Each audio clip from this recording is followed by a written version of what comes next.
They're not playing fair. They never intended to. And every time you react emotionally, explain yourself, or try to be the bigger person, you are actually playing their game by their rules. Today we change the board.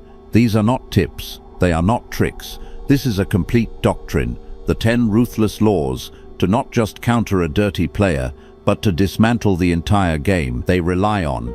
You believe your explanation will bring clarity. Machiavelli would recognize it as a surrender of your frame. You think negotiating with a bad faith actor is a path to peace. He would tell you it is a path to slow-motion bankruptcy. He didn't offer motivation. He offered a manual for the anatomy of influence. He exposed that most social conflicts are won long before the first word is spoken, decided by the structure of the environment and the control of information. By the end of this, you will not just survive their current attack. You will reposition yourself so far above the conflict that they lose the literal capacity to launch another. If you value your social standing, law number 4 is your only fortress. But if you are ready to ensure they never have the resources to even speak your name again, law number 9 is the only move that matters. Listen closely. The version of you that was easy to play is about to be deleted. Every time you engage with a dirty player on their level, you are financing your own destruction. You think you are fighting back, but you are actually just providing the raw materials they need to keep the machine running. They don't need to be right. They just need you to be loud. They don't need to win the argument. They just need to occupy your headspace until you are too exhausted to resist. You have been playing a game where your honesty is a target and your empathy is a weakness. It is time to stop being a participant and start being a strategist.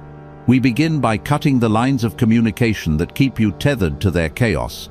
1. The law of emotional asphyxiation. Starve them of the reaction they need. Your calm is their confusion. When they expect fire, give them ice. A dirty player thrives on your emotional fuel. Cut the supply, and their strategy suffocates. Most people make the mistake of trying to fight fire with fire. You think that by showing them how much they've hurt you, or by shouting louder than they do, you will force them to see your perspective. You won't. You are simply giving them a larger target to hit. Machiavelli understood that the man who reveals his passion reveals his position. By showing emotion, you are handing them a map of your internal fortress. You are showing them exactly where the walls are thin and where the gates are loose. When they expect fire, you must give them ice, not a fake calm that masks a boiling interior, because they can smell that, but a clinical, absolute detachment. Imagine a situation where someone is trying to humiliate you in front of others. They use a joke that isn't a joke, or they accidentally mention a failure from your past. Your instinct is to defend, to explain, or to snap back. That is exactly what they have scripted for you. If you snap back, you look unstable. If you explain, you look guilty. If you stay silent and look hurt, you look defeated. Instead, you apply the law of emotional asphyxiation. You look at them with the same blank curiosity you would use to examine a strange insect on a window pane. You don't smile, you don't frown, you let their words hang in the air until the silence becomes heavy for them. When you refuse to react, the dirty player experiences a psychological misfire. Their brain has prepared for a specific payoff, your anger, and when it doesn't arrive, they begin to panic internally. They will try harder. They will move from subtle jabs to overt aggression. This is the moment they begin to expose themselves. By starving them of the reaction they need, you force them to overinvest. They become the loud one. They become the desperate one. You are no longer a participant in their game. You are the observer of their collapse. Your calm is not a retreat. It is a vacuum that sucks the power out of their presence.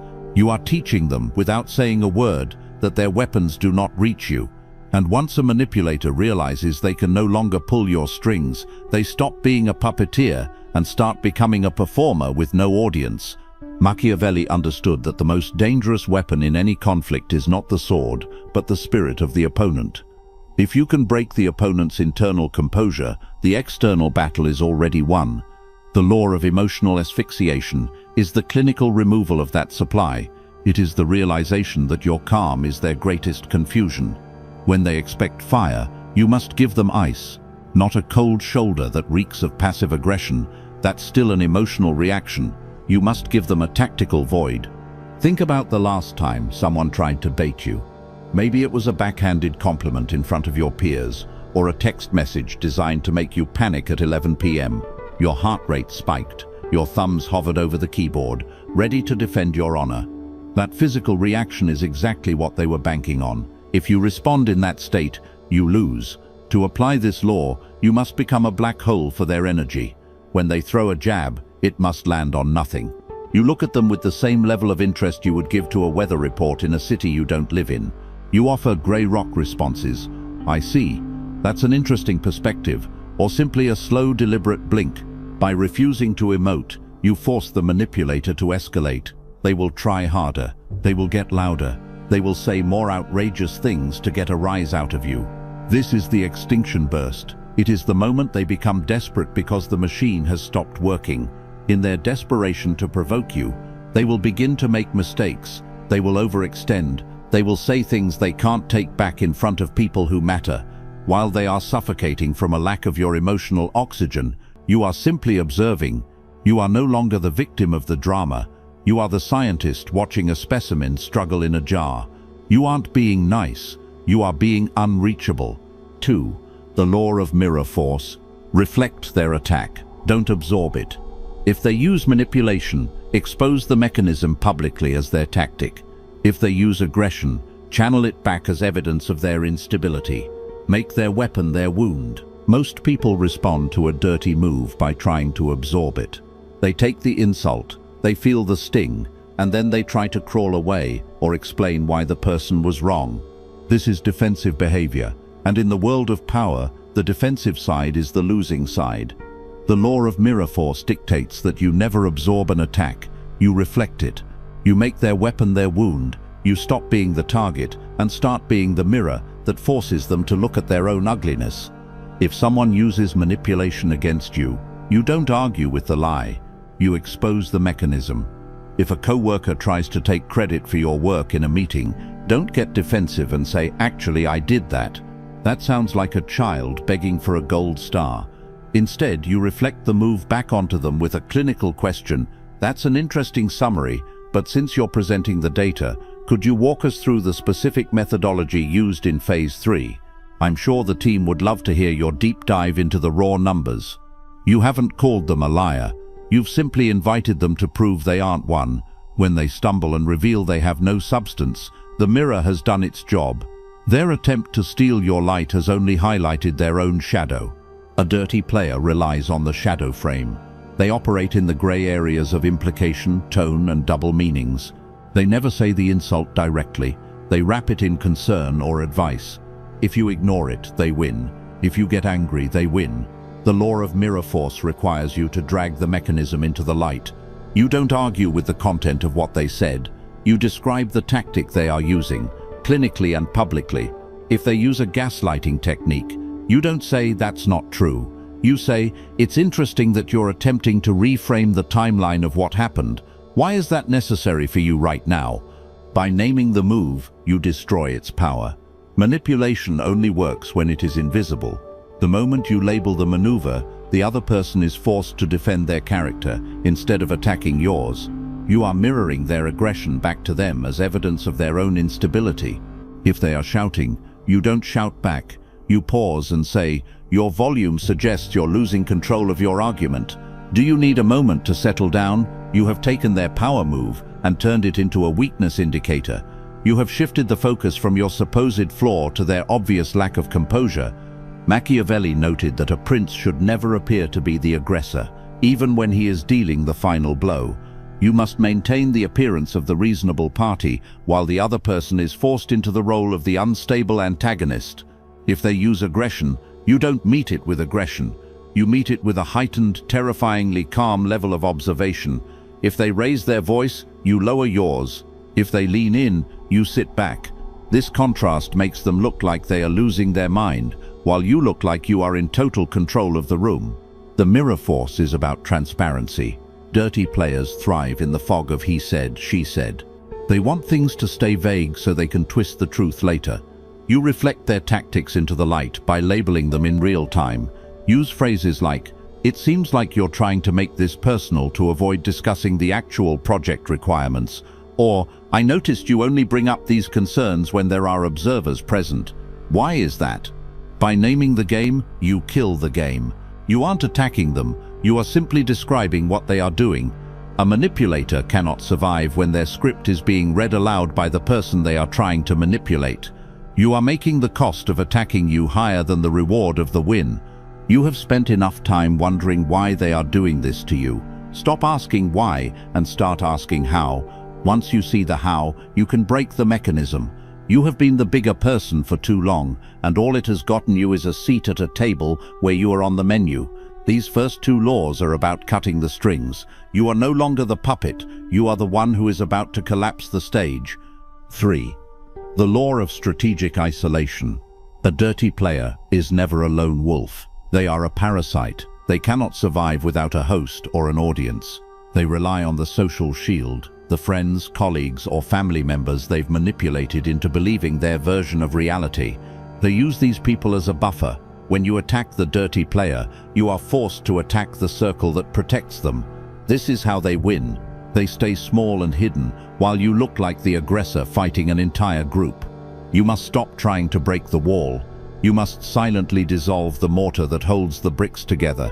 You are not going to win a shouting match in front of a crowd. You are going to strategically isolate the threat until they are standing in an empty room, shouting at shadows. Isolation is not about gossip. Gossip is weak. Gossip is emotional. When you gossip, you are playing the dirty player's game, and they are better at it than you are. Strategic isolation is about the cold delivery of factual warnings. You do not go to key people to complain about how you feel. You go to them to provide intelligence on a shared risk. You speak to the stakeholders, the influencers, and the mutual friends in a tone of professional concern. You say, "I've noticed a pattern of information being distorted in our project meetings, and I wanted to ensure you had the original data so your department isn't blindsided." You aren't attacking a person, you are protecting a process. You are planting the seed of doubt. When the dirty player eventually tries to manipulate that person, your warning acts as a psychological vaccine. The person doesn't see a friend talking, they see the pattern you predicted. You must silently detach them from their support network by providing factual warnings. There is a massive psychological difference between a complaint and a warning. A complaint is emotional, it's about how you feel. People tune out complaints because they don't want to get involved in drama. A warning, however, is professional, detached, and focused on the other person's risk. You don't tell your mutual friends, "They were so mean to me." You say, "I've noticed a pattern of information being leaked lately, and I wanted to make sure you were protected. I've decided to stop sharing certain details with them for my own security, and I thought you should know so you aren't caught off guard." You aren't asking for help. You are providing value. You are planting a seed of doubt that the dirty player cannot counteract because you aren't fighting them, you are protecting others. Think about the office manipulator who whispers in the manager's ear. If you go to the manager to defend yourself, you've already lost. Instead, you isolate them by making their behavior a liability to the manager's goals. You provide data, logs, and timelines that show how the player's game is actually hurting the department's bottom line. You make it a matter of process, not personality. When the dirty player reaches out for their usual support, they will find the atmosphere has turned cold. They will find that the people they relied on to validate their lies are now looking at them with suspicion. A manipulator without an audience is just a person talking to themselves in an empty room. By the time they realize they are alone, you have already moved the entire social circle to a position where their toxicity cannot reach. You are removing the audience so the performer has nowhere to hide. Let them fight alone. Let them realize too late that the people they thought were their shields have quietly stepped aside to watch them fall. 4. The law of the information blackout. Your biggest weakness is your desire to be understood. When someone lies about you, your instinct is to correct them. When someone attacks your character, your instinct is to defend it. When someone treats you unfairly, your instinct is to complain. Every time you do this, you are handing the enemy the keys to your kingdom. You are giving them intelligence. Every word you speak in your defense is a new piece of hardware they will weaponize against you. They will take your explanation, twist one sentence, and use it to fuel their next attack. They will take your complaint and show it to others as proof that you are unstable or obsessed. To end the game, you must become an information black hole. Every word you utter to an enemy is a weapon you are handing them to use against you. Your need to be understood is your greatest liability. When you explain your motives, you are giving them a target. When you complain about their behavior, you are giving them a map of your pain. When you defend yourself against a lie, you are giving that lie oxygen and a seat at the table. To a dirty player, there is no such thing as a civil conversation. There is only intelligence gathering. They are listening for your insecurities, your triggers, and your future plans. The moment you speak, you are leaking power. To end their game, you must become an information black hole. Machiavelli understood that the most dangerous man in the room is the one who says nothing. Silence is not a lack of communication, it is a total denial of access.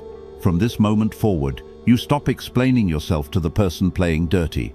If they ask why you did something, you give a one-word answer or a blank stare. If they accuse you of something, you don't say, "I didn't do that." You say, "Believe what you want." When you defend yourself, you are implicitly accepting their right to judge you. You are putting them in the position of the High Court and yourself in the position of the defendant. Why are you giving a subordinate that kind of power? If they accuse you of something ridiculous and you spend 10 minutes explaining why they are wrong, they have won. They have controlled your time, your energy, and your focus. But if you look at them and say nothing or give a one-word flat, "Okay," you have denied them the handle they need to pull you into the mud. You are becoming a blank screen. They will throw insults at the screen, and the insults will fall to the floor because there is nothing for them to hook onto. You think you need the last word to win. Machiavelli would tell you that the person who needs the last word is the one who is controlled by the other. The person who can walk away in total silence is the one who owns the room. Examine your recent messages. How much of your text history is you trying to clarify things to someone who has no intention of understanding you? You are bleeding out. Every explanation is a confession that their opinion matters to you. Stop. Start the blackout today. No updates on your life, no defense of your character, no reactions to their provocations. When you stop providing data, the dirty player begins to starve. They will try to provoke you more intensely to get a read on you. They are desperate for a signal. Give them nothing. Your silence will create a psychological pressure that forces them to fill the void with their own mistakes. They will start talking too much. They will start making wilder accusations that make them look insane to observers. By saying nothing, you are letting them narrate their own downfall. You aren't just protecting yourself. You are building a wall of static that they can never penetrate. If you have realized that your own words have been used as a rope to hang you, and you are ready to cut the line right now, drop this in the comments. The signal is dead. 5. The law of exploited momentum. Turn their aggression into exhaustion. Let them commit to their attack fully, then step aside. Their own force will carry them past you into a position of overextension and weakness, where they are vulnerable.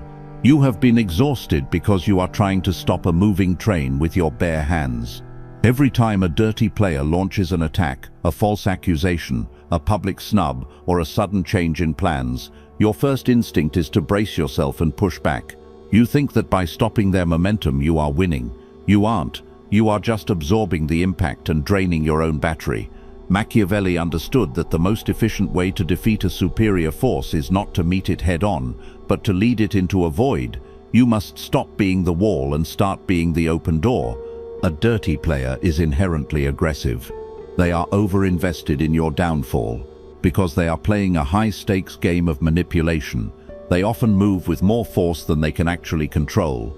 They are leaning into their lies, leaning into their insults, and leaning into their social maneuvers. The law of exploited momentum dictates that you let them commit 100% to their strike. You don't interrupt. You don't correct them mid-sentence. You don't try to soften the blow. You wait for the exact moment they have put all their weight behind the attack, and then you simply step aside. When they launch a massive public attack or a calculated betrayal, let them commit to it fully. Do not interrupt. Do not try to stop the narrative halfway through. Let them go all in. Let them tell their lies to everyone. Let them send that unhinged email. Let them overstep their authority. By stepping aside at the last second, you allow their own momentum to carry them past you. Because they expected resistance and found none, they will overextend. They will say too much. They will make claims they cannot prove. They will look desperate and unhinged to any objective observer. Think about the coworker who tries to call you out in a group meeting. They are aggressive, loud, and clearly trying to bait you into a fight. If you fight back, the room sees two people arguing. If you simply wait, listen with a calm expression, and then ask a single quiet question like, "Are you finished?" You have exploited their momentum. They have spent all their energy, and you have spent none. They are now standing in a puddle of their own sweat, looking like a child having a tantrum, while you remain the adult in the room. You haven't defeated them. You've simply allowed them to run full speed into a brick wall of their own making. You are not taking it, you are timing it. There is a specific point where aggression turns into vulnerability. Wait for that point. When they are gasping for air and looking for a reaction to validate their behavior, that is when you have total control. 6. The law of the unassailable position. Never fight on the ground they choose. A dirty player is like a shark. They are deadly in the water but useless on land. Their water is the realm of rumors, personal insults, emotional history, and he said, she said drama. This is the ground where they have practiced. This is where they have weapons. When you try to argue about who said what 3 months ago or why they hurt your feelings, you have stepped into their ocean. You will lose every time. To end the game, you must forcibly move the conflict to the land, a battlefield of process, evidence, and objective reality where they have no teeth. When they try to make it personal, you must make it about the process. If they spread a rumor that you are difficult to work with, do not defend your personality. That is a trap. Instead, demand the evidence. Ask for specific dates, specific missed deliverables, and specific documented complaints. When you move the conversation from feelings to data, the dirty player begins to shrink. They cannot produce data because their entire attack is built on shadows. You are forcing them to use tools they don't possess. You are changing the battlefield to one where integrity and competence are the only things that count. You are losing because you are fighting on their terrain. When someone attacks your character and you respond by trying to prove you are a good person, you have already lost. You have allowed them to define the battlefield. They chose character, and because character is subjective and messy, they can keep you in that mud pit forever. Machiavelli knew that the terrain determines the victor before the first sword is drawn. To end the game, you must move the fight to a ground where they have no weapons. You must change the conflict from the personal to the procedural. A manipulator hates a paper trail. They thrive in the vague. They love words like people are saying, or it feels like. When you shift the battlefield to process and evidence, you are standing on an unassailable peak. You aren't arguing about your soul, you are arguing about a spreadsheet. On that ground, their dirty tactics are useless. They have no data, they have no receipts. Look at your daily life. When a toxic family member or partner tries to draw you into an emotional screaming match about how you always make them feel, you are standing in their swamp.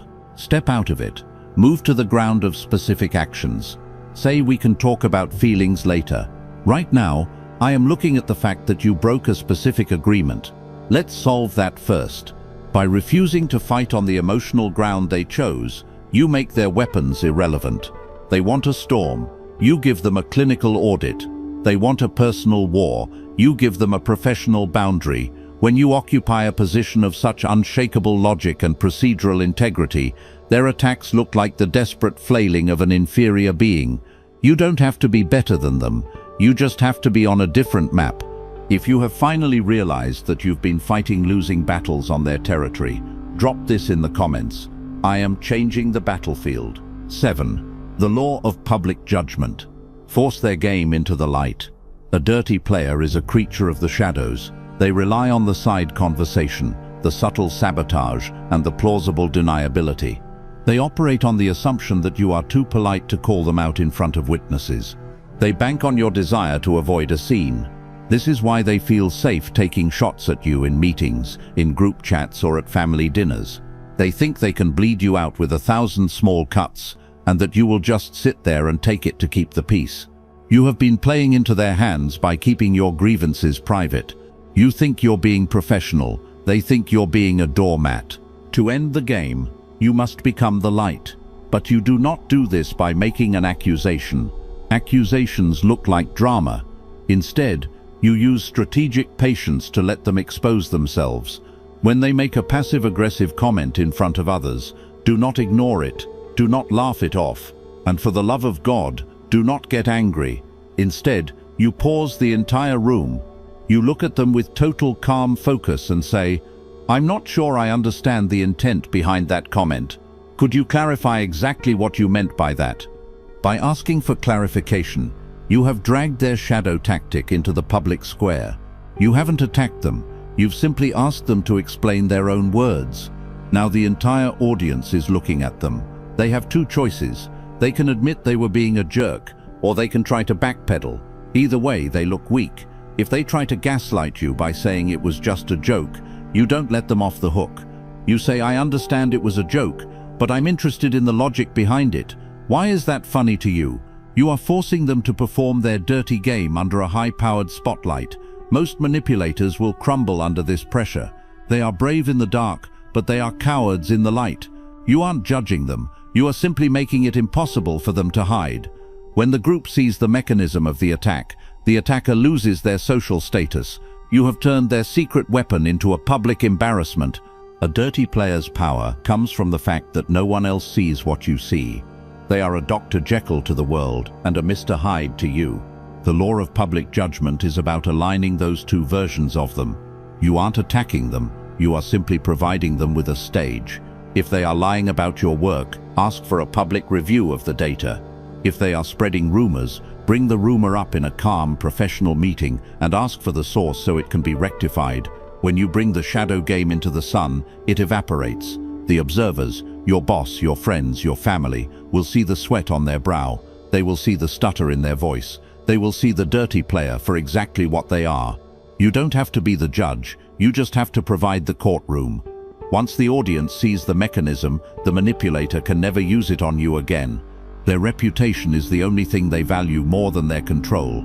Threaten the reputation by demanding transparency, and they will flee to find a darker target. 8. The law of the high ground. Occupy a position that is too expensive to attack. You have been playing defense because you feel vulnerable. You worry about what they'll say, what they'll do, and how it will affect your status. A dirty player smells that fear. They look for the cracks in your performance, the gaps in your knowledge, and the inconsistencies in your character. They are looking for a handle, something they can grab onto to pull you down. If your work is mediocre, they will weaponize your mistakes. If your reputation is shaky, they will weaponize the rumors. The law of the high ground is about reaching a level of absolute competence where their attacks become mathematically irrelevant. Machiavelli knew that the best defense is not a shield, but a position of such strength that the enemy realizes attacking you is a form of suicide. When you are the most valuable person in the room, when your results are documented, and when your integrity is visible to everyone, a dirty player's lies stop sounding like the truth and start sounding like envy. Think about the inferior being dynamic. When a professional athlete is heckled by a fan who can't run a mile, the athlete doesn't get angry. They don't stop the game to argue. Why? Because the gap in competence is so vast that the attack has no weight. You must create that same gap between you and the person playing dirty. If they are busy gossiping, you must be busy winning. If they are busy sabotaging, you must be busy building. You make yourself unassailable by being so good at what you do that the organization or the social group literally cannot afford to lose you. When you reach this level, the dirty players' games look like desperate flailing. People will see their attacks and think, why is this person so obsessed with someone so much more successful than them? You don't have to defeat the game, you simply have to outgrow the stadium. When your position is absolute, their dirty tactics don't hurt you. They only serve to highlight how far beneath you the attacker truly is. You don't win by fighting them, You win by making them look ridiculous for even trying. Stop checking their social media. Stop asking what they said about you. Stop worrying about the optics of the conflict. The highest form of power is the ability to be unaffected.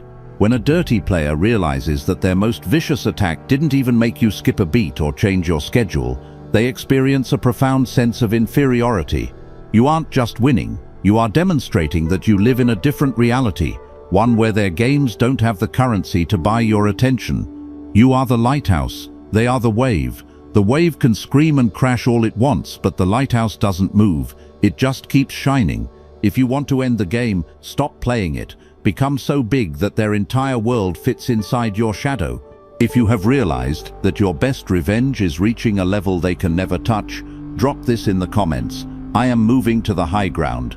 9. The law of the calculated counter. When you strike back, do not strike to wound. Strike to remove the ability to play again. Most people fail here because they react out of a sense of momentary pain.